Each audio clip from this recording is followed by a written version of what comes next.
Naskah pernyataan sikap. Naskah pernyataan sikap. Kami organisasi Persatuan Mahasiswa Nusa Tenggara Timur Kabupaten Nunukan Persatuan Mahasiswa Nusa Tenggara Timur Kabupaten Nunukan menyatakan satu, menolak segala paham dan ideologi yang bertentangan dengan Pancasila dan Undang-Undang Dasar 1945.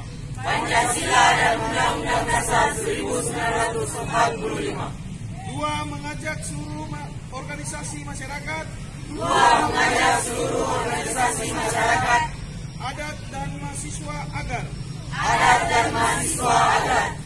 dapat melaksanakan kegiatan positif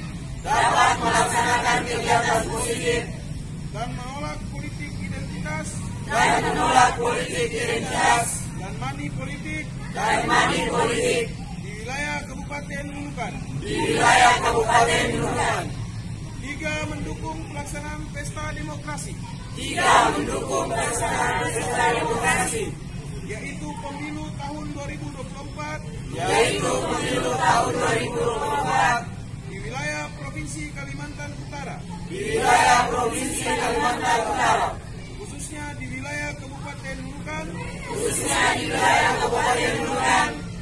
dengan mengawal dan menjaga pelaksanaan tahapan pemilu tahun 2024 berjalan dengan aman dan kondusif.